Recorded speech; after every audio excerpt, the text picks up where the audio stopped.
नमस्कार दोस्तों, welcome to recharge wellness world. और आज मैं बात करूंगी कि गट हेल्थ को क्या चीज़ें नुकसान करती हैं। लास्ट वीडियो में मैंने बात की थी कि गट हेल्थ क्या होता है और ये कैसे काम करता है। और आज का जो मेरा टॉपिक है वो क्या चीज़ें हार्म पहुंचाती हैं आपकी गट हेल्थ को। और मैं क्यों कहती हूँ कि आपको अपने शरीर को, अपनी बॉडी को जानना इसलिए ज़रूरी होता है, क्योंकि जब भी हमें अगर कोई प्रॉब्लम होती है और हम डॉक्टर के पास जाते हैं दिखाने के लिए, तो डॉक्टर भी आपको जानने की कोशिश करता है कि आपकी बॉडी टाइप क्या है, आपको क्या चीज़ें फ़ायदा करती हैं, क्या चीज़ें नुकसान करती हैं, और देन फिर आपको वो प्रिस्क्रिप्शन लिखता है। तो जो बेसिक चीज़ें हैं आपकी बॉडी के बारे में, उसके बारे में आज की डेट में जानना बहुत ही ज़्यादा ज़रूरी है। इसको आप इग्नोर नहीं कर सकते हैं।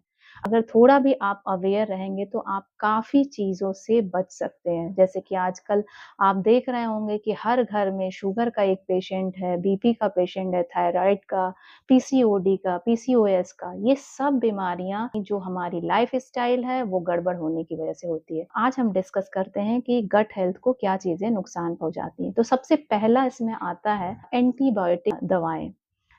आपने अक्सर सुना होगा कि जब किसी को कोई बीमारी हो जाती है और जब उसको डॉक्टर एंटीबायोटिक दवाएँ लिखते हैं और वो लगातार उसका कंज़्यूम करता है, तो कहीं न कहीं उसका गट खराब हो जाता है, उसका पेट खराब हो जाता है।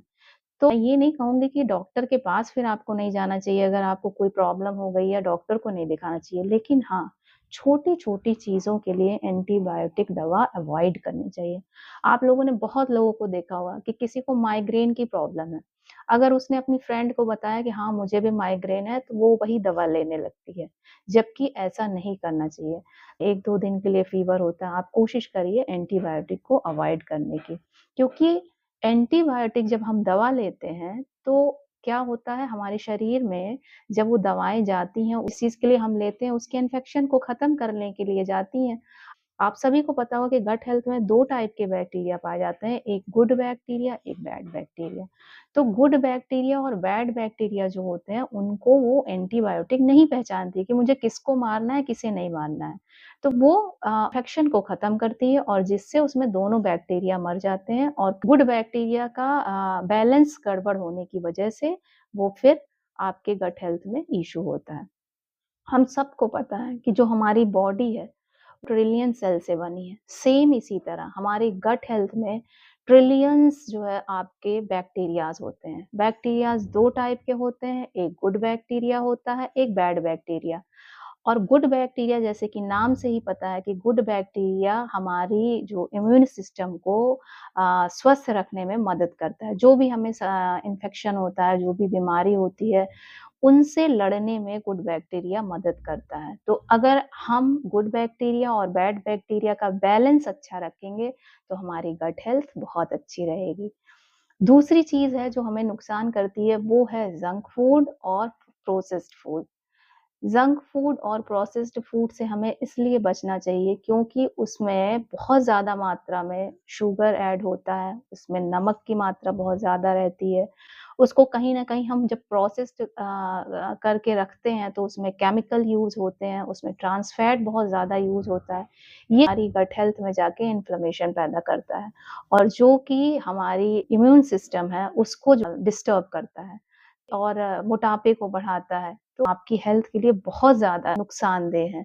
तो कोशिश करिए आप बर्गर, पिज़्ज़ा, चाउमीन और और भी तरह-तरह के प्रोसेस्ड, जैसे ये आपका सूप होता है, फिंगर चिप्स, ये सब अलग-अलग टाइप के जो प्रोसेस्ड किए हुए फूड होते हैं, तो इन सबको बिल्कुल अवॉइड करना चाहिए। अगर आप चीज़ों को अवॉइड करोगे, अपने किचन से दूर रखोगे, तभी हम अपने बच्चों को, जो अपनी न्यू जनरेशन है, उनको भी उस चीज़ के लिए मना सकते हैं, उनको बता सकते हैं कि ये कितना हार्मफुल है। मैं ये नहीं कहती हूँ कि आप एकदम से बंद कर दो, लेकिन कोशिश करो उसको, अगर आप डेली लेते हो, तो आप 4 दिन पे 1 बार लो, फिर कोशिश करो आप जो है हफ्ते में 1 बार लो।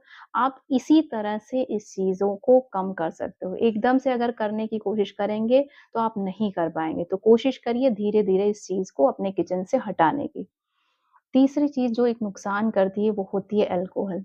सबको पता है कि अल्कोहल जो होता है वो हमारी लिवर डैमेज हमारी करता है, लेकिन इसके साथ ही साथ हमारी जो गट हेल्थ है उसके लिए भी बहुत हार्मफुल होता है। तो आप एक्सेस मात्रा में अल्कोहल से बचिए और इवन कैफ़ीन आपने देखा होगा कि भर में 3 से 4 कॉफ़ी ले लेते हैं पर उनको नहीं नुकसान करता, पर ज़रूरी नहीं है वो अगर एक बॉडी को सूट कर रहा है तो दूसरी बॉडी को भी सूट करे। किसी-किसी को कॉन्स्टिपेशन होता है उससे। कोशिश करिए कि आप पहचानिए अपनी बॉडी को कि अगर आप जो है कैफ़ीन अधिक मात्रा में लेते हैं, चाय, कॉफ़ी कुछ भी, तो उससे आपको क्या सुस्ती लगती है? क्या आपको नोज़िया सा फ़ील होता है? आप खुद उस चीज़ को फ़ील करिए और आपको खुद पता चल जाएगा कि आपके लिए जो हार्मफुल है या नहीं। क्योंकि क्या होता है सबकी बॉडी टाइप अलग होती है। ज़रूरी नहीं होता है कि एक व्यक्ति अगर ए है, दूसरा बी है, ए अगर कोई चीज़ खा रहा है तो वो बी को भी सूट करे, ऐसा ज़रूरी नहीं है। इसीलिए जब भी कोई हमारे पास वेट लॉस के लिए भी आता है तो सबके डाइट प्लान्स अलग होते हैं। रीज़न क्या होता है? क्योंकि सबकी बॉडी अलग होती है। सबको ज़रूरी नहीं है कि अगर ए को मैंने जो खाना दिया वो बी को सूट करे, ऐसा ज़रूरी नहीं होता है या ए पर जो खाना काम कर रहा है वो बी पर भी काम करे। सबकी नीड्स अलग होती हैं, तो इसलिए हमें इस चीज़ का भी ध्यान रखना चाहिए कि आप एक्सेस मात्रा में अल्कोहल या कैफ़ीन वगैरह ना लें। 5वीं चीज़ होती है कि ओवर ईटिंग है कि आजकल मैक्सिमम लोग फ़ोन देखते हुए खाना खाते हैं, बच्चे फ़ोन देखते हुए खाना खाते हैं, बड़े टीवी देखते हुए खाना खाते हैं। उनका फ़ोकस खाने से हटकर दूसरी चीज़ों पर रहता है।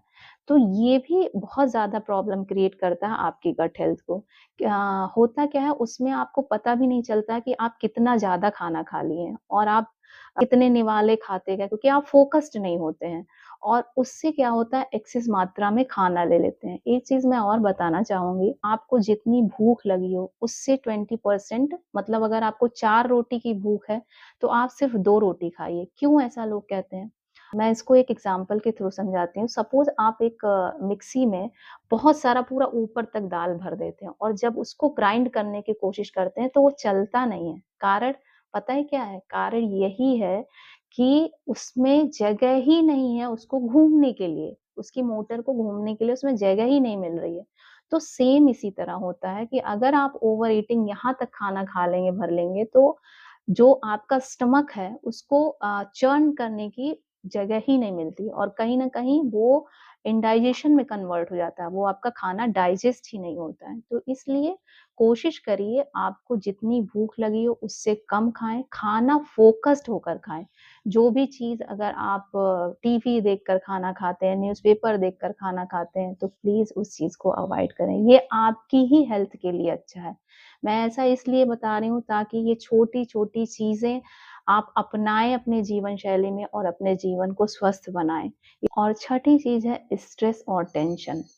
स्ट्रेस और टेंशन जब हम बहुत ज़्यादा लेते हैं, तो भी हमारा गट हेल्थ खराब होता है, गट हेल्थ डिस्टर्ब हो जाता है। इसको मैं एक एग्ज़ाम्पल के थ्रू समझाती हूँ। आपने अक्सर देखा होगा जब हमें ट्रैवल करना होता है, सारे लोग इस मेरी बात से रिलेट कहीं न कहीं कर पाएँगे कि जब हमें ट्रैवल करना होता है, तो हम पहले से ही प्लानिंग शुरू करते हैं कि मुझे ये पैक करना है, मुझे ये चीज़ें ले जानी है, टाइम से ट्रेन पकड़ना है, टाइम से फ्लाइट पकड़नी है, टाइम से बस पकड़ना है। तो 1 दिन पहले से ही हम लोगों की प्लानिंग शुरू हो जाती है और वो दिमाग में चीज़ें चलती रहती हैं। अब चूँकि दिमाग और गट हेल्थ दोनों चीज़ें कनेक्टेड हैं, तो क्या होता है इसका इफ़ेक्ट कि हम जब सोते हैं तो भी हमारे दिमाग में वो चीज़ें चलती रहती हैं, तो आपका डाइजेशन सिस्टम गड़बड़ हो जाता है और आप जब नेक्स्ट डे उठते हैं तो या तो आप फ्रेश नहीं हो पाते हैं, या तो किसी-किसी को मोशन होने लगता है, अदरवाइज़ कोई-कोई फ्रेश नहीं हो पाता है प्रॉपरली। तो ये समस्याएँ क्यों आती हैं? ये इसीलिए आती हैं क्योंकि बहुत ज़्यादा आप स्ट्रेस में रहते हैं, टेंशन में रहते हैं, तो कॉर्टिसोल नाम का हार्मोन जो होता है वो एक्सेस मात्रा में रिलीज़ होने लगता है जिसकी वजह से आपका गट हेल्थ डिस्टर्ब हो जाता है। गट हेल्थ डिस्टर्ब होने की वजह से ये स्ट्रेस और टेंशन लेने की वजह से कई बार आईबीएस जैसी भी समस्याएँ उत्पन्न हो जाती हैं। तो हमें स्ट्रेस और टेंशन से दूर रहना है क्योंकि हमारा पूरा डाइजेशन सिस्टम जो होता है, वो हमारे दिमाग और हमारे गट हेल्थ से दोनों आपस में कनेक्टेड रहते हैं। इसका एक-दूसरे पर इफ़ेक्ट होता है जिसकी वजह से आपका गट हेल्थ गड़बड़ हो जाता है। तो कोशिश करिए आप स्ट्रेस और टेंशन से दूर रहें। एक चीज़ और होती है जो गट हेल्थ को डिस्टर्ब करती है, वो है पानी कम पीना। अगर आप पानी प्रॉपरली नहीं पीते हैं, तो भी आपके गट हेल्थ में समस्या हो सकती है। आपको कब्ज़ हो सकता है, उससे कॉन्स्टिपेशन रहेगा, एसिडिटी की समस्या रहती है। रीज़न क्या है? क्योंकि जो पानी जब हम अच्छा इनटेक करते हैं, तो पानी का काम क्या होता है? पानी का काम होता है, हमारे शरीर से जितने टॉक्सिन्स हैं, वो यूरिन के थ्रू बाहर निकालते हैं। स्वेटिंग से भी कुछ टॉक्सिन्स निकलते हैं, बट यूरिन के थ्रू हमारे मैक्सिमम टॉक्सिन्स बाहर निकलते हैं। तो आपको कोशिश करना चाहिए कि आपको वाटर का इंटेक अच्छा रखना चाहिए, जिससे आपका जो आपको कब्ज़ है, जो आपको डिहाइड्रेशन हो जाता है, ये सब समस्याएँ ना रहें। तो पानी का इंटेक भी बहुत अच्छा रखना चाहिए। एक और बहुत बड़ी समस्या होती है शुगर, एक्सेस मात्रा में जो शुगर लेते हैं। एक्सेस मात्रा में अगर हम शुगर का इंटेक करते हैं, तो जो हमारे गट हेल्थ में बैड बैक्टीरिया हैं, उनको बढ़ाने में ये मदद करते हैं। इसलिए आपने सुना होगा एक सीबो नाम की प्रॉब्लम शुरू हो जाती है गट हेल्थ में। सीबो तब बढ़ता है जब आप शुगर का इंटेक बहुत ज़्यादा करने लगते हैं। वो उसके लिए एक तरह का खाने का काम करता है और वो आपकी गट हेल्थ के लिए अच्छा नहीं होता है। तो जो भी शुगर मैं तो बल्कि कहूँगी कि आप शुगर छोड़ दें अगर आप शुगर छोड़ देते हैं, तो आपके शरीर के लिए ही लाभदायक होता है। तो शुगर बहुत ज़्यादा ले रहे हैं, तो कोशिश करिए उसको अपने डाइट से कम करने की, कोशिश करिए उसको दूसरी चीज़ों से रिप्लेस करने की। शुगर आपके लिए चाहे डायरेक्ट हो, चाहे इनडायरेक्ट हो, दोनों फॉर्म में नुकसान ही करता है। फ्रूट जूस होता है, उसमें शुगर बहुत ज़्यादा होता है, चॉकलेट है, कुकीज़ है, तो इन सब में शुगर की मात्रा बहुत ज़्यादा होती है और इसमें रिफाइंड शुगर यूज़ होता है, तो आप कोशिश करिए शुगर का इंटेक कम करने की। इस मात्रा में अगर हम शुगर लेते हैं, तो वो हमारे बैड बैक्टीरिया को बढ़ाने में मदद करता है, जो कि आपकी गट हेल्थ के लिए नुकसानदेह होता है। लास्ट बट नॉट लीस्ट नींद की कमी। आजकल अक्सर लोग देर रात तक जगते हैं। उनको देर रात तक फ़ोन पे अगर उनका सारा काम ख़त्म भी हो जाएगा, फिर भी वो फ़ोन देखते रहते हैं और उसमें कब 12 से 1 बज जाता है, कब 1 से 2 बज जाता है, उनको पता ही नहीं चलता है। और ये आपकी डाइजेशन सिस्टम को नुकसान पहुँचाते हैं। नींद अगर आप प्रॉपर नहीं लेते हैं क्योंकि क्या होता है, जब हम सोते हैं रात में, तो हमारा जो शरीर है, वो एक तरह से रिपेयरिंग मोड में जाता है। जब हम देर रात तक मोबाइल फ़ोन चलाते रहते हैं, टीवी देखते रहते हैं, तो उससे क्या होती है हमारी नींद डिस्टर्ब हो जाती है। अगर हमें नींद 10 बजे आती भी रहती है और आपने अगर अपने हाथ में फ़ोन ले लिया और उसको देखना शुरू किए, तो आपकी नींद डिस्टर्ब हो जाती है। तो आजकल की जो जनरेशन है वो रात-रात भर जो मोबाइल्स पे लगे रहते हैं, जो फ़ोन्स पे लगे रहते हैं, जो टीवी देखते रहते हैं, तो मेरी उनसे ये ज़रूर रिक्वेस्ट है कि आप 10 या हार्डली 11 बजे तक सो जाएँ, फ़ोन को अपने से दूर रखें। इससे क्या होता है कि हार्मोन्स आपका बिगड़ने लगता है और साथ ही साथ जो डाइजेशन सिस्टम है, वो भी आपका खराब होने लगता है। तो कोशिश करिए 8 घंटे की नींद लीजिए और फ़ोन, टीवी से रात में ज़रूर दूर रखिए अपने आप को।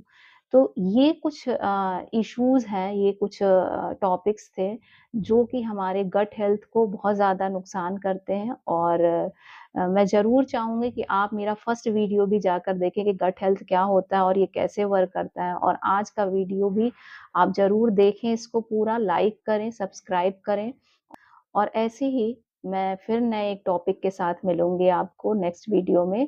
तब तक के लिए बाय-बाय, नमस्कार।